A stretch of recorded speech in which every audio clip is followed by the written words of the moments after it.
Cup of Joe with Grandpa Dez. Hey, Lewis. Nice to Hi, meet you. nice to meet you too. I love the theme tune. It's always Thank you. live, right? It's always live. Yeah, I can't Right. afford a producer, um, and it's the charm. So yeah, as I was just saying off air, I don't really know a ton about you. I mean, I've seen you interacting on our Fight Game Media group, Yeah. for a while now, and you saw the show that I did with Will Cooling. Yes. Which you're friends with him obviously, and even on Facebook, like I looked and he's like the only mutual friend we have. So I've known Will for years. He's had me on his podcast a few times. Not, I don't think he's even doing it anymore, but it was what was it called, when it went, Uh, or it could be said. could be said, yeah, yeah, Yeah, so now he's doing like a blog or something, which has got the same title. yeah. A Substack, yeah. So Yeah. I met Will. We're both sort of involved around UK politics, Okay. and that's why I started following him. And then I also saw he was a wrestling fan, so it was good to get to know him on that level. And I was in London for something and had to get across London for Super Strong Style, the Progress Wrestling Oh tournament yeah. at Alexandra Palace. I saw he was going there too, so I said, "Did he want to split a cab?" And we became good friends from that. So we Cool. I went up, he lives in Wolverhampton, so I went up to Fight Club Pro Trent Seven's outfit up there a few times to see it, and it's always a good night out there. They yeah, so is he still, does that thing, the Fight Club Pro, does it still go on? It doesn't seem to be, hasn't come back, so it doesn't Okay. look like So they are going to, that so people are probably going to be wondering, and I don't even know if you're aware, you got something on in the background behind you. Is it Oh yeah. football? No, it's cricket. So Oh, okay. England are in the Okay. West Indies at the moment. So yeah, I've Oh, been okay. watching All some of right. that. Are you I've got on here, obviously you're Tottenham Spurs supporter. We've Yeah. got a pretty big we call it soccer over here. Big soccer match tonight, actually. Canada could clinch its first spot in the World Cup in 36 years. Yeah. Um Are they still top of the group? Top of the table, four Yeah. 4 points clear. So if they win tonight, they're definitely in. If they get a draw, I think they can still qualify, depending on what happens in a couple of the other matches. They're getting in. I mean, it's just a matter of when. The So next they've done game, it without the best player, haven't they? yeah. Alphonse With Davies Bayern is, Munich. Yeah. yeah, he's just got back to training right now. They're hoping to fly him into Toronto for the game on Sunday, not to play, but just to be there to celebrate, basically, because they, it's going to be basically just a party on Sunday. Yeah. Now, apparently, I've been listening to a few podcasts, and the coach said that their stated goal when they started this, they wanted to go unbeaten in the draw, which, I mean, at the start of this would have been ridiculous to even think, but there's 3 matches left, and as of right now, they have not lost. They've beaten the United States, they've beaten Mexico, they've got a draw in Mexico, which is a great result. I'm talking like a football fan now, because I'm into this. Like, I'm never been into football or soccer in my life. When they last made the Well, the World great Cup. thing about World Yeah. Cups are always a great unifier. So Yeah. people who don't follow football here, they'll be right on it during a World Cup or a European Championship. So it brings everyone together. Well, yeah, and the thing is, like, I remember, because I was 15 when the only time they've ever made it. And so I was a big fan then, but they were not competitive. Like, they did not score a goal. They were not even close. They lost all 3 matches. This time they're probably going to come in as the top seed in their group, and they're going to be favored to make it into the second round. So, and then next time they're guaranteed to be in the next cup, because it's being they're sharing the hosting with the United States. So, and then they've got, Alphonso Davies, one of the top 11 players in the world, I believe. And then there's another guy that is making his debut in this qualifying window, 19 years old. He's been playing in MLS. I can't remember his name. I think his first name is Isaiah, but Okay. he could be another Alphonso Davies, they're saying. So he's originally born in Costa Rica, but he's going to get capped tonight or Sunday. And then, and then he still, I think, because he's under 21, he could still choose to play for Ivory Coast, but he probably won't. Like, Okay. yeah. So yeah, it's really cool. But yeah, we were like, I always say to people, I never know where the conversation is going to go. And when I saw the TV and I thought it was football, I just thought, well, you're a football fan. We'll maybe we'll talk about that. But obviously, our mutual love is pro wrestling. And you Yeah. mentioned a couple of promotions that you're following. Now, the UK indie scene was like super hot before the pandemic, and then the Me Too. Kind of between Yeah, the two of those things, it kind of killed it, but it's coming back now a little bit, right? Yeah, a little bit. So I've only been to one event post pandemic, which was Rev Pro, which had a really good main event between The it was Will Osprey Oakley. Ospreay and no, I didn't get to that one, unfortunately. I haven't seen it yet Oh. either. But the one I went to, he was fighting Ricky Knight Jr., which is Paige's brother. Paige's brother, yeah. Yeah, and it was fantastic, really great main event. So yeah, definitely worth checking that one out as well. He's Will Ospreay's and just I love killing what it Red right now. Pro do. It's a great, yeah. That venue, York Hall as well, is pretty special in Bethlehem. So they did. Did they do one of the UK, like the WWE UK shows from York Hall? I don't think so. I don't think it's the type of place York Hall they would go to. There's some significant boxing from there every now and again, but yeah, it's not. It's nothing like Wembley Arena or the O2 or anything like that. No, but the NXT UK, like their takeover events, they weren't in like typical WWE buildings. No, I went to that, and they were in Royal Albert Hall, where they did the Battle Royal from in 92 or whatever. Because I love those venues. And that's really, yeah, that's pretty special. They usually use it for things like I don't know, the army shows they put on sometimes, where they're doing their kind of sports or opera or things like that. It's that kind of venue. More of a classier venue. So it's had something like pro wrestling in there. It's a great feeling. Kind of like wrestling at the Chase, something like that, like in North America. Are you familiar with that? Like, it's not. It doesn't happen now, but I know the name. Yeah, I know of it, but I've not seen it. But it has a bit of a sort of Hammerstein ballroom as well. Okay. Well, I mean, yeah, the Chase is not Hammerstein Ballroom, but it's the look. No. Yeah, okay, I got you. Yeah. No, it was more like it was like an event that people will go to, and dress up, and the seating was different than it would be for a typical wrestling show. You got tables as opposed to stands. And so but I mean, they were there for wrestling. Like, it wasn't like, oh, we're gonna go have dinner and there happens to be wrestling going on, maybe we'll pay attention to it. No, it was the thing to do in St. Louis in the late 70s, early 80s. Like, but exactly, yeah. But people are super into it. Yeah. Wow. Do you have the dinner theater over there? I think we do. It's not actually, my friend's an actor, and he used to do 40 Towers live. So people would be having dinner, and the Basil Fawlty shenanigans would be going on around them. So he would play Manuel in the the waiter. We have this thing here. We have this thing here in Winnipeg called Celebrations Dinner Theater, and they do. It's about every 3 months they change it up, and essentially what they'll do is they'll take a popular movie or TV show, and then they'll combine it with another popular movie or TV show, and they just do the two themes, and then they present a play while people are eating, and they kind of space out the acts. So you have your main course, and then in between they'll do little skits just to kind of keep people entertained, and the staff will be dressed as different characters.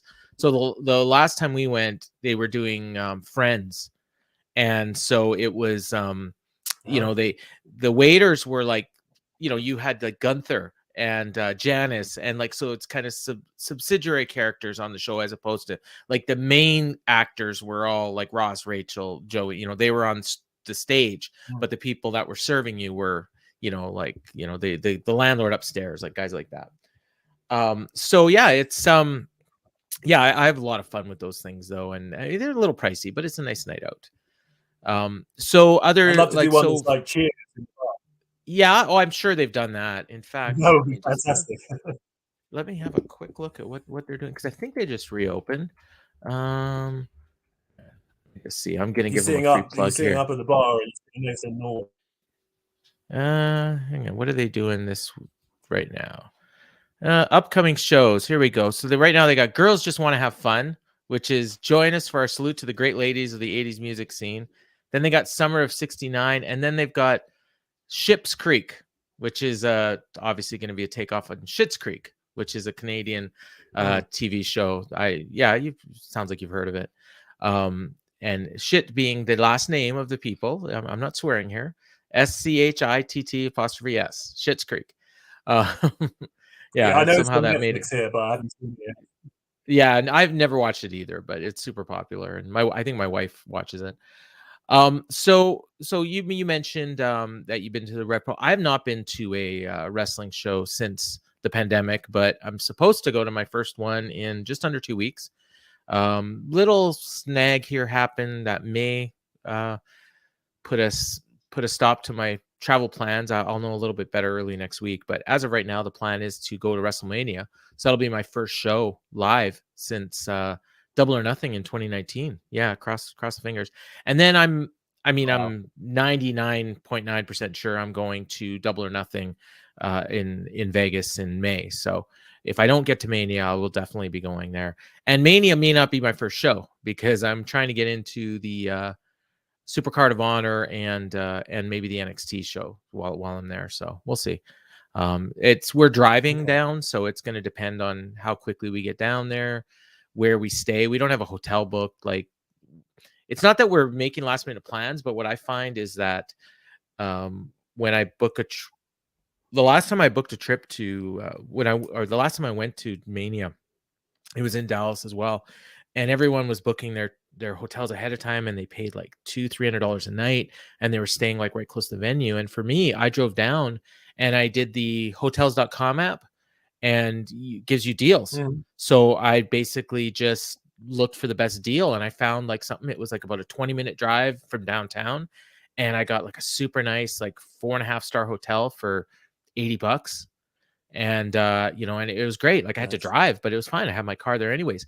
Most of the people going are flying, so they can't really drive around. And you might save money on a hotel room, but then you have to pay for a rental car. So for me, it was great. And then I had my vehicle there, so I was driving people around as well. And because my friends that were there, their hotel, they got a parking spot in their hotel, but because they didn't have a car, I could park in their spot. So I would just park my car in the group hotel, and then we could walk around. All the different wrestling shows were all within walking distance. So yeah, it was really cool. So I'm looking forward to that. Hopefully I get to go. Yeah, I've do you have done. any? Go ahead. So I've done 2 Manias. I did Orlando 2017, and I did Okay. the New York one, the last one. So that would have been 2019, I think. You did Tampa? Yeah, Oh, really fun. The shows on the fringe. Oh, so when you say the last Orlando, one, it was, wasn't it? Yeah, Orlando. Yeah. So see, you did. Okay. So from the last New York one. Yeah. Oh, so you did that one. So you were there with a bunch. Did you see any of the Fight Game crew there? No, I didn't. I can't remember if I was in the Fight Game group yet, but no, I didn't. But yeah, Kofi Mania it was fun to be there for that. Not so fun getting away from the stadium, but yeah, that's what I heard. Yeah, it was good. Brian Alvarez. We when I went to Dallas, we had the same problem getting out of the stadium, and then we had 2 buses booked for our trip back to the hotel, and one of the buses was fine. The other bus, the driver didn't park where he was supposed to. Took us about an hour and a half to find the bus, and so while we were waiting for the bus, we had a little bit of a tailgate party. We went into the local Walmart and bought a couple cases of beer. We bought some donuts, and everybody just had a snack and waited. And then eventually we figured out they're not coming. So then we had to go to them, and it was about a half a mile walk. So, 40 of us, trudging, carrying our beers, and it was something. And, but, we got there eventually, got back to the hotel at it was like 1:00, and this is like, we got to the stadium at 3. So, I mean, that's a long day, we're talking 10 hours. So hang on. The time. You drove from Canada to Dallas? Yes. Yeah. That's a long old drive.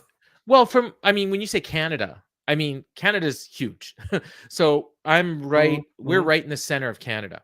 So if you look at a map, In fact, I think I can do this. Hang on.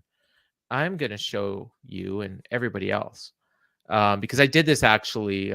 We had a discussion in our Facebook group of the so they're making a joke about the path to mania, and then somebody said to me, "Oh, what's your path to mania?" And so I basically just showed them the Google Maps version of how I'm going to get there. So here we go. I got it here. So I think I can do this. Share screen, Chrome tab, this one here. All right, here we go. I think you should be able to see this. You see that? Something's loading. Okay, Yeah, it's still got it. loading on your end. Okay, so here's the driving. So it's 19 hours drive. But so we are going to probably stop halfway, which should be around Omaha the first night if everything goes well, and then we'll stay there because there's a bunch of casino hotels there, so I can probably get a free room somewhere. And then the second day, hopefully we get to Mania.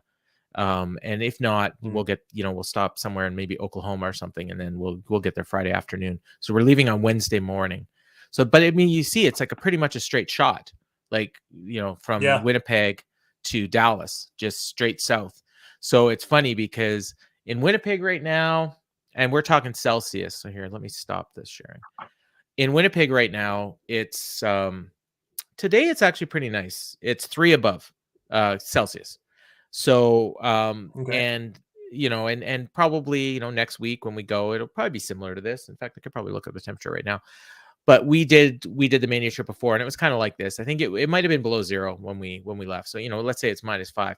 As you're driving south, it's getting warmer and warmer and warmer. We get to Dallas last time, and I assume it'll be the same this time. It's like 25 to 30 the whole time we're there. So we're out in our shorts. We're dancing. My kids are dancing through the sprinklers and just having a grand old time. And then so we come back and it was the exact reverse. As we're driving, it's 21, it's 17, it's 12, it's 8. We get up to North Dakota, it's 2. We get across the border, it's -3. We get to Winnipeg, it's actually a cold. It's like -9. There's snow. It's like, oh my goodness. It's and we did it in one shot. Yeah. Like we left. So we stayed for Monday Night Raw, and then we literally just got in the vehicle and drove. Like we didn't even, like, we had checked out of the hotel already. And my son was with me and he was driving already. So he took over and so I could sleep. And we left Dallas at 11:30, and we got home at about 6:30, 7 o'clock the next evening. So it wasn't too bad. But yeah, it was quite the climate change. If you've ever done it. Yeah, that was one great thing about Orlando for WrestleMania was 30 degrees in the spring is unheard of in England. It's quite nice today, 18 degrees I think. So, but nice. Summer weather in spring is fantastic. It's nice, like, but I mean, if you can kind of see like that window there, the sun's coming through there. It's pretty bright. I have lights on, but you can barely tell. But if I open my window and show the camera, all you see is snow. Like we had so much snow this winter, and it hasn't melted. It started in November, and because it's so cold here, it never melts. Other parts of Canada, like I got some friends in Calgary, and even when I was talking to Will, I think his son lives in Calgary. They will get snow like as much as we have, but then it melts because they'll get like they'll have days in January that are like 15 to 20, on a good day. We never get. We might get above zero, the odd day, but never, it's not till March where we're even ever getting nice weather. But this year by now, usually we've had a few days over 10, but not this year. It's the warmest I've seen it is 5. Okay. Yeah. By next month, by the time, I bet you by the time we come back from Dallas, the snow will be almost gone. But right now I've got snowbanks on either side of my driveway that are, maybe 3.5 feet high, or a meter, but I'd say 2 weeks ago they were almost 2 meters. So the snow's come down quite a bit, but it's still got a ways to go. And the yard is just completely covered in snow. Our deck, we haven't seen our deck in the backyard since, December. It's just been covered with snow. Our dogs, we let our dogs out in the backyard. So And go ahead. that was one of the first things we spoke about, actually, Winnipeg, I think, because somebody put, what sports teams do people follow, blah, blah, blah. And I said, in American terms, like Jets. And then you came in and confused me with a whole bunch of talk about a different set of Jets. Yeah, well, and I do that all the time because obviously when most people say the Jets, they're referring to the New York Jets. But Yeah. so I always have to hijack the conversation when I see that. Yeah, you can see my love of the Jets behind me there, just behind my right shoulder. I have a hard time with the directions when I'm looking at it in reverse. And I've got a jersey hiding behind the Blues Brothers poster there as well. So love my Jets. Okay. But I got a Yankees shirt on, which I just realized, which is sacrilegious because I'm a huge Blue Jays fan. And the Yankees and Blue Jays are rivals in baseball. So, but I just like the shirt. Actually, I got this shirt on the Mania trip. I for whatever reason I didn't pack any t-shirts because I didn't realize how warm it was going to be in Dallas. So I sent my son to the mall and I said, here's $50. I think I might have given him 100 actually. And I said, buy me a couple t-shirts and then just buy yourself some stuff, whatever. I just need a couple t-shirts and buy yourself something too. So he comes back with this shirt, and the other shirt was this Beatles shirt that I just love. It's a little tight on me, but it's got like covers of all their albums on the shirt.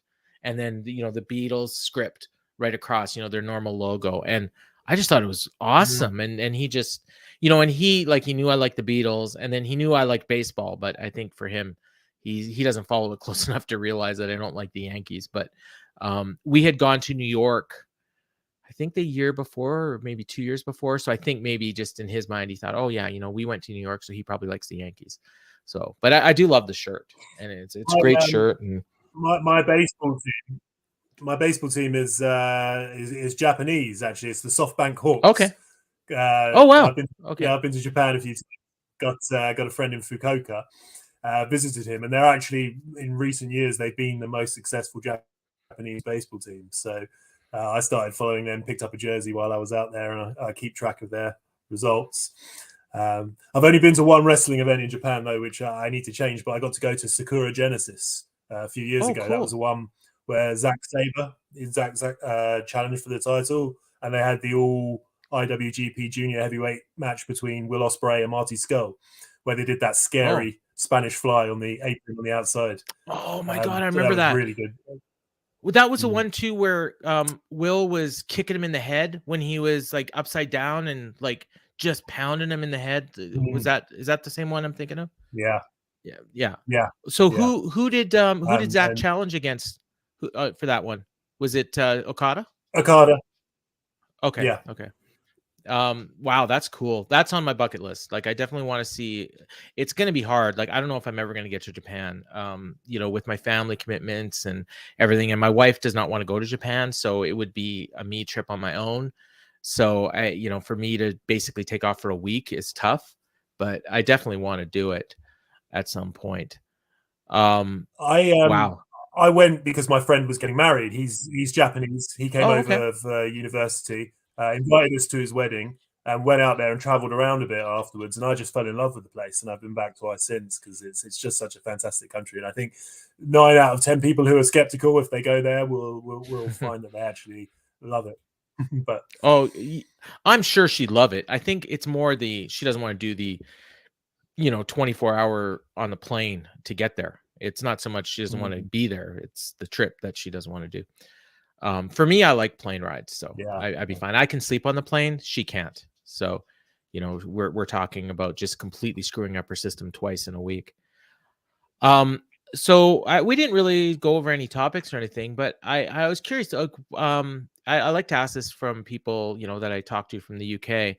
And I've got one really good friend that I talk to a lot. I don't know if you know him. He's in the Fight Game group. David, who does the Mount Rushmores. So I've done his podcast. His you have? Okay. Oh, okay, okay, cool. So yeah, you know David. Yeah, yeah. Um, so he does those music shows that he puts up. I don't know if you've seen, because you're not friends with him on Facebook, so you probably, I don't know if you've seen the No. shows. The occasionally he'll post them in the group, but he does a bunch of different ones. One's called a twofer, where it's two random artists, and the people pick two songs by these artists. Like this week, for instance, it's Joe Cocker and it was Joe Cocker and the Doors. And then next week it's Joni Okay. Mitchell and Bob Seger. So it's just these random artists. But anyways, I've gone on and done a couple shows with him, and usually we do it on Canadian holidays, and I do Canadian artists. But then the last couple shows we've done UK. So I'm just curious in terms of if you're familiar at all with Canadian music, and or what type of like UK specific music are you into? So Canada, my first love in music as a small child was Brian Adams. So Okay. he was just hitting it big with everything I do it for you. So I think that Waking Up with the Neighbours and the WWF Slam Jam were the first albums I bought at the same time. Oh wow. So that was my introduction to music. Did you ever hear the duet he did with Mel C? When You're Gone? Yes. I Yeah, I love did. that one. Yeah. See, so Brian Adams is, for me, so we have this thing in Canada called CanCon, which is the radio stations have to play a minimum of 50% Canadian music. So Oh, wow. basically, Brian Adams songs got just ridiculously overplayed. So for me, like everything I do, I've heard so many times. When I first heard it, I loved it. When I heard it for the probably 500th time, I probably still loved it. By about time 3050, I'm starting to get sick of it. Sure. So and then and he was a big star probably going back to the late 70s. He was in a couple different bands, and then he did his first solo album in like 82 or 83. So by the time he did Everything I Do for You, he was a super big star in Canada, but that was like his worldwide breakout, obviously. So when David, so we did one show where I did UK artists and David did Canadian, and of course Brian Adams was on the top of his list for Canadian. Joni Mitchell, a lot of people don't know she's Canadian, so she'd be another I didn't know. popular. Yeah. The Guess Who is one of our big bands, and they're actually from my hometown. So so it's, and then what about UK stuff? What are you into for there? Because I like a lot of UK music, but it's not the kind that a lot of people would probably think. Okay, so I'm an indie fan, indie music, Okay. Yeah. indie band. So my favorite band of all time is a band called Frightened Rabbit, and they Okay. make a lot of sad breakup music. And very unfortunately, actually, the lead singer committed suicide in Oh. 2018. So I've seen them so many times in concert, and he was a lovely guy, great guy, always laughing, always joking. But yeah, he suffered from terrible depression. So that he's no longer with us, which is a real shame. But they're my favorite band of all time. Okay. Yeah, I'm just looking up there. So they're from Scotland. Yeah. Yeah. So a lot of my favorite music is from Scotland. Bands like Biffy Clyro, The View, some of my favorites. But yeah, I'm more of a Stones fan, so we're rivals in that way. Because if you're a Beatles guy, I don't know if you could hear that. I pulled up one of their songs. I was just listening to it. I think it only came through my hair. It's not bad. I'm actually going to give them a listen. Yeah. So for me, I'm probably more like I'm not picking like the Beatles and the Stones and stuff. Well, I mean, I like them as much as anybody, but I was more like I like Blur and Pulp and stuff like that. Muse. Like they got one word. Radiohead, I'm a big fan of. What? Who's that? Radiohead. Yeah.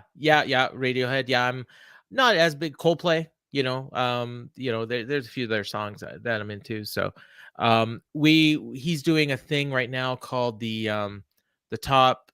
So because he's been doing these shows for 2 years now. He started at the start of the pandemic, and he just got to 500 shows. So he's doing a bit called 500 songs, and he's bringing on listeners to pick like their favorite songs. And then, there's going to be 500 of them over the whole thing to commemorate 500 songs. So I just pulled up my list here, and so for people listening, you'll get a sneak preview. This is, I think I've got an eclectic music selection here. So my first two songs are Aussie, Blue Sky Mine by Midnight Oil and You're the Voice by John Farnham. You know either of those two? Not from the title, no. Okay. Then Gotta Get a Message to You is a Bee Gees song, but I'm picking a cover by a Canadian band called Moxie Fruvis. Then I did like a little set of songs that I think should be wrestling theme songs, but aren't. So I've got The Price by Twisted Sister, which should be Eddie Kingston's theme song. Psycho Killer by Talking Heads. Definitely. Yeah, which should be Tommaso Ciampa's theme song. And Runaway by Kanye West, which should be MJF's theme song. I don't know if you're familiar with that one, but that's the one. I love Runaway. It's my favorite Kanye West song. And that should be MJF's theme song. And then I've got some Dr. Demento songs, which is like, they're like parody or comedy songs. Okay. So I got 9 Coronas by John Mimoser, which is a parody of My Sharona. The Devil Went Down to Jamaica by Barry Hansen, which is obviously a parody of Devil Went Down to Georgia. And What If God Smoked Cannabis by Bob Rivers, which is a parody of What If God Was One of Us. Yeah. And then I got my favorite songs that I did on karaoke. Breakfast at Tiffany's by Deep Blue Something. Gloria by Laura Branigan. Picture me singing Gloria. It's as good as you'd imagine. And Semi-Charmed Life by Third Eye Blind. And then in my last 3, it's songs that I used in e-wrestling, which you're a little younger than me, so you may not know what e-wrestling is, but it's basically fantasy wrestling. It's kind of what Tony Khan is doing right now with AEW. But you make up characters and then you just build a wrestling promotion around them. So I had Working Class Hero by John Lennon, Karaoke Superstar by Super Chick, and the last one is Glamour Boy by the Guess Who. So there we go. You sound about as interested as most of the listeners probably. I just wanted to share that.